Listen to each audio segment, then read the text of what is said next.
കേരളത്തിലെ സംഘപരിവാർ അനുകൂല രാഷ്ട്രീയ നിരീക്ഷകന്മാരും ഡിജിറ്റൽ മേഖലയിലെ BJPക്ക് വേണ്ടി പണിയെടുത്തുകൊണ്ടിരിക്കുന്ന നിരീക്ഷകന്മാരുമൊക്കെ വല്ലാണ്ട് തിളച്ചു മറിയുകയാണ്. 2020 NDAയുടെ ഭാഗമായത് കേരളത്തിൽ ഒരു ചരിത്രപരമായ സംഭവമാണ് എന്ന നിലയിൽ. എന്തിനോ വേണ്ടി തിളയ്ക്കുന്ന സാമ്പാർ മാത്രമാണ് അത് എന്നുള്ളത് തലയ്ക്കകത്ത് ആൾ താമസമുള്ളവർക്ക് പെട്ടെന്ന് തന്നെ മനസ്സിലാക്കാൻ സാധിക്കുന്ന കാര്യം. ഈ 2020 BJPയോടൊപ്പം ചേർന്ന് NDAയുടെ ഭാഗമായി നിൽക്കുന്നത് കൊണ്ട് ആകെ ഗുണമുള്ള ഒരേ ഒരു വ്യക്തി സാബു ജേക്കബ് മാത്രമാണ്.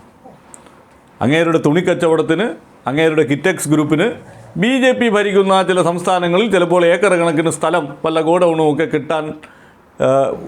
കെട്ടാനായി കിട്ടും എന്നുള്ളത് മാത്രമാണ് ഈ ലയനം കൊണ്ട് അല്ലെങ്കിൽ ഈ സഖ്യം കൊണ്ട് ഉണ്ടാകുന്ന ഏക നേട്ടം. അല്ലാതെ 2020 എന്ന രാഷ്ട്രീയ പാർട്ടിക്കോ NDAയ്ക്കോ ഈ സഖ്യം കൊണ്ട് ഏതെങ്കിലും തരത്തിലുള്ള ഗുണമുണ്ടാകും എന്ന് കേരളത്തിൻ്റെ രാഷ്ട്രീയ ചിത്രം അതിൻ്റെ ഡാറ്റകൾ വെച്ച് പരിശോധിക്കുന്നവർക്ക്, തലയ്ക്കകത്ത് ആൾ താമസമുള്ളവർക്ക് ബോധ്യമാകില്ല തന്നെ. ശരിക്കും 2020 ആ എറണാകുളത്തിൻ്റെ കുന്നത്തുനാട് മേഖലയിൽ, കിഴക്കമ്പലം മേഖലയിൽ കഴിഞ്ഞ തദ്ദേശ തെരഞ്ഞെടുപ്പിൽ ഉണ്ടാക്കിയ നേട്ടം ആവർത്തിക്കാൻ പോലും കഴിയാതെ കൈകാലിട്ട് അടിച്ചുകൊണ്ടിരിക്കുകയാണ്. 4 പഞ്ചായത്തുകൾ ഉണ്ടായിരുന്നത് 2 പഞ്ചായത്തായി ചുരുങ്ങി. 4 ജില്ലാ പഞ്ചായത്ത് മെമ്പർമാരുണ്ടായിരുന്നത് 0-ആയി.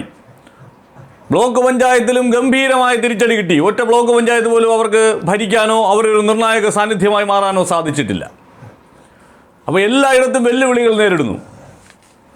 പിന്നെ ഈ BJP കഴിഞ്ഞ തവണ നിയമസഭാ തെരഞ്ഞെടുപ്പ് നടക്കുമ്പോൾ ഈ കിഴക്കമ്പലമൊക്കെ ഉൾപ്പെടുന്ന കുന്നത്തുനാട് നിയോജക മണ്ഡലത്തിൽ ഈ 2020 മത്സരിച്ചതിനോടൊപ്പം മത്സരിച്ചിരുന്നവരാണ്. 2020 3-ാം സ്ഥാനത്ത് വന്നു. നല്ല രീതിയിൽ വോട്ട് പിടിച്ചിട്ടാണ്. 41,890 വോട്ട് പിടിച്ചു. അവിടെ BJPയുടെ സ്ഥാനാർത്ഥി രേണു സുരേഷ് അവരൊരു സംസ്ഥാന മുഖമായിരുന്നു. എന്നിട്ടും അവർക്ക് ആകെ കിട്ടിയത് 7,000 വോട്ടാണ്. അപ്പോൾ BJPക്ക് 2016 കുന്നത്തുനാട് നിയോജക മണ്ഡലത്തിൽ ഏകദേശം 16,500-ലധികം വോട്ടുണ്ടായിരുന്ന സ്ഥലത്ത്, 11% വോട്ടുണ്ടായിരുന്ന സ്ഥലത്ത് രേണു സുരേഷിനെ പോലെ ഒരു സ്റ്റേറ്റ് മുഖം വന്ന് നിന്നിട്ടും വെറും 7,000 വോട്ടും 4% വോട്ടും മാത്രമാണ് നേടാനായത് എന്ന് പറഞ്ഞാൽ BJPയുടെ വോട്ട് കഴിഞ്ഞ തവണ തന്നെ 2020യിലേക്ക് ഷിഫ്റ്റ് ചെയ്തിരുന്നു എന്നാണ് അർത്ഥം. അത് അവിടെ മാത്രമല്ല, ഈ 2020 മത്സരിച്ച മൂവാറ്റുപുഴയിലെടുത്ത് പരിശോധിച്ചാലും BJPക്ക് അതിന് മുമ്പത്തെ തവണ കിട്ടിയ വോട്ട് ഈ 2020 മത്സരിച്ച തെരഞ്ഞെടുപ്പിൽ കിട്ടിയില്ല. BJPയുടെ സ്ഥാനാർത്ഥിയെ നിർത്തിയെന്ന് മാത്രം. പെരുമ്പാവൂരിൽ 20,000-ലധികം വോട്ട് കിട്ടിയിരുന്ന BJPക്ക് 2021 ആയപ്പോൾ 15,000 വോട്ടായി ചുരുങ്ങി. അവിടെയും BJPയുടെ ഒരു സംസ്ഥാനത്താകെ ശ്രദ്ധേയമായ ഒരു മുഖമാണ് മത്സരിച്ചത്.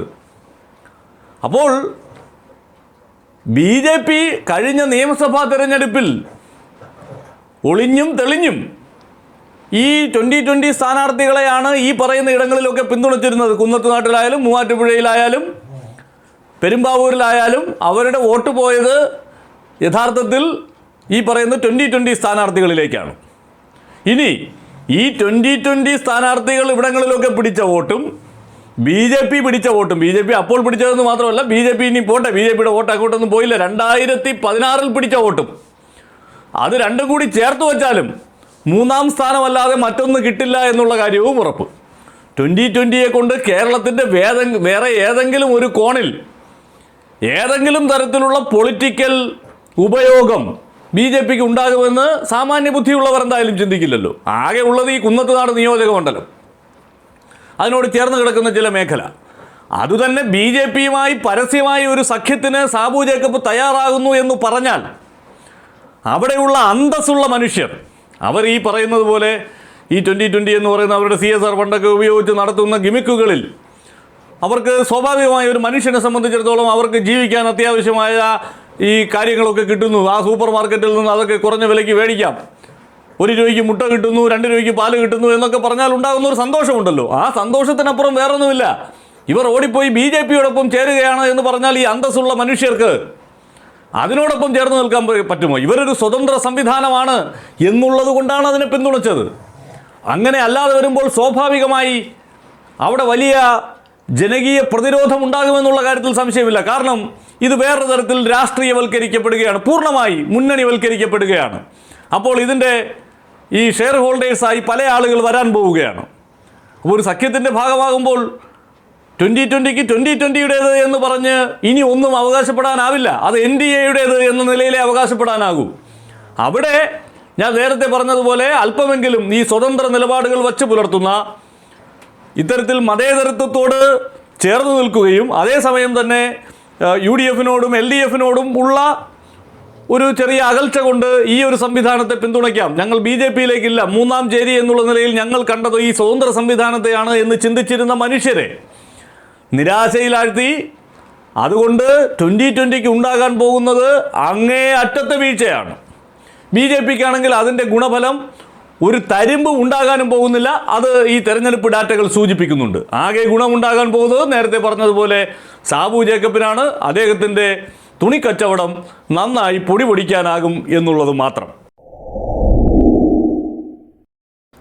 കേരളത്തിൻ്റെ വോട്ടിംഗ് പാറ്റേൺ എങ്ങനെയായിരിക്കും എന്ന വോട്ട് വൈബിൻ്റെ സർവേ നേരത്തെ ഒരു വീഡിയോയിൽ നമ്മൾ വിശദമായി പരിശോധിച്ചിരുന്നു.